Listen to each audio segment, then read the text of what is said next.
एक दुर्लभ नेता की महत्वपूर्ण विशेषता को जो बखूबी दर्शाता है। 1924 में भारत के दिल में जन्मे ग्वालियर में वाजपेयी का बचपन राष्ट्रीय स्वयंसेवक संघ की शिक्षाओं में विराजमान था, जिसमें वे टीनेजर के रूप में शामिल हुए थे। आरएसएस के सिद्धांतों में आत्मनिर्भरता और राष्ट्रीय एकता का जो आधार था, वो उनके राजनीतिक दर्शन को आकार देगा और उनके भविष्य के नेतृत्व का आधार तैयार करेगा। इन सिद्धांतों के प्रति वाजपेयी का समर्पण किसी के नजर नहीं गया। उनका आरएसएस में तेजी से उभरना था और 1950 के दशक के आरंभ तक वे संगठन में एक प्रमुख चेहरा बन गए थे। यह अवधि वाजपेयी की राजनीति में एक नई यात्रा की शुरुआत की थी, जो उन्हें भारतीय राजनीति के उथल-पुथल वाले पानी में चतुराई से नेविगेट करने के लिए मजबूर कर दिया था। इसी तरह एक युवा, गतिशील वाजपेयी की राजनीतिक यात्रा शुरू हुई।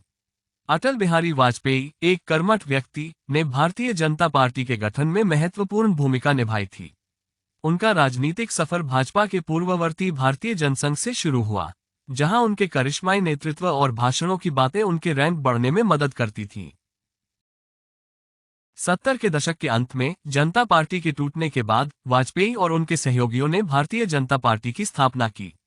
वाजपेयी के नेतृत्व में ही पार्टी ने अपने मार्गदर्शक दर्शन के रूप में एकात्म मानववाद को अपनाया, जो एक ऐसी अवधारणा है जो बढ़ावा देती है मनुष्य का उसके सभी आयामों, शारीरिक, मानसिक, बौद्धिक और आध्यात्मिक रूप से विकास करना। पार्टी अध्यक्ष के रूप में वाजपेयी ने उन मुद्दों का समर्थन किया जो जनता के बीच ज्यादा लोकप्रिय थे, जैसे अच्छा गवर्नेंस, विकास और राष्ट्रीय सुरक्षा। उनकी समावेशी राजनीति और विभिन्न वर्गों से जुड़ने की क्षमता ने भाजपा को एक दुर्जेय राजनीतिक बल के रूप में उभारा। पार्टी की शुरुआती मुश्किलों के बाद वाजपेयी की दृढ़ता और रणनीतिक कौशल ने भाजपा को भारतीय राजनीति में अपनी जगह पक्की करने में मदद की। उनके नेतृत्व में लोकतांत्रिक आदर्शों और कानून के शासन के प्रति गहरी प्रतिबद्धता थी। उनके भाषण, जिनमें कविताओं की तरह बातें थीं, बहुत से लोगों को प्रेरित करते थे और लाखों लोगों के दिलों में गूंजती थी। वाजपेयी का राजनीतिक करियर सिर्फ एक पार्टी का नेतृत्व करने के बारे में नहीं था। यह एक राष्ट्र के लिए एक दृष्टि बनाने, एकता और विविधता को बढ़ावा देने और एक मजबूत और लचीला भारत बनाने के बारे में था। वाजपेयी, एक प्रभावशाली नेता, भारतीय राजनीति पर अपनी छाप छोड़ने लगे थे। प्रधानमंत्री के रूप में वाजपेयी की अवधि भारत के लिए एक महत्वपूर्ण बदलाव और तरक्की का समय था। 90 के दशक में अटल बिहारी वाजपेयी भारत के प्रधानमंत्री बने थे। उनके नेतृत्व में ही भारत ने अपने सबसे चुनौतीपूर्ण सैन्य अभियानों में से एक, कारगिल युद्ध का सामना किया था। वाजपेयी ने इस टकराव से देश को निकाला और अंत में भारतीय इतिहास में यादगार जीत हासिल की। लेकिन वाजपेयी का प्रभाव युद्ध के अलावा भी था। उनके कार्यकाल में भारत की वैज्ञानिक तरक्की के एक ऐसे अहम पल का भी जिक्र होता है। 1998 में हुए पोखरण 2 न्यूक्लियर टेस्ट्स। भारत की परमाणु क्षमताओं को दुनिया के सामने लाकर भारत की रणनीतिक ताकत में एक नया अध्याय खोल दिया। वाजपेयी की नीतियां सैन्य और वैज्ञानिक उपलब्धियों से सीमित नहीं थीं। उनकी आर्थिक नीतियों में भारत के विकास के प्रति उनकी प्रतिबद्धता स्पष्ट दिखती थी।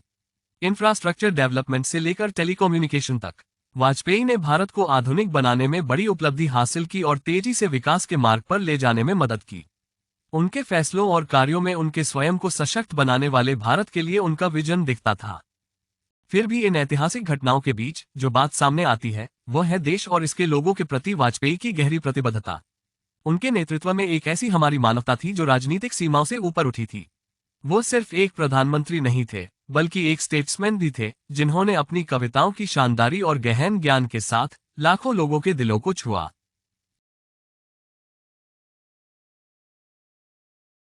अटल बिहारी वाजपेयी सिर्फ राजनेता नहीं थे, बल्कि एक कवि और स्टेट्समैन भी थे। एक ऐसे व्यक्ति जिसमें कई प्रतिभाएं थीं, जिन्होंने भारत के राजनीतिक मंच के साथ साथ उसकी साहित्यिक दुनिया पर भी अपनी छाप छोड़ी। उनकी कविताएं आज भी पाठकों के दिलों में ताजगी और भावों की गहराई के साथ गूंजती हैं।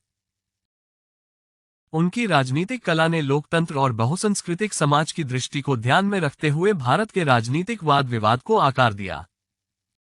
वाजपेयी की लोकप्रियता उनकी पार्टी के सीमाओं से बड़ी थी।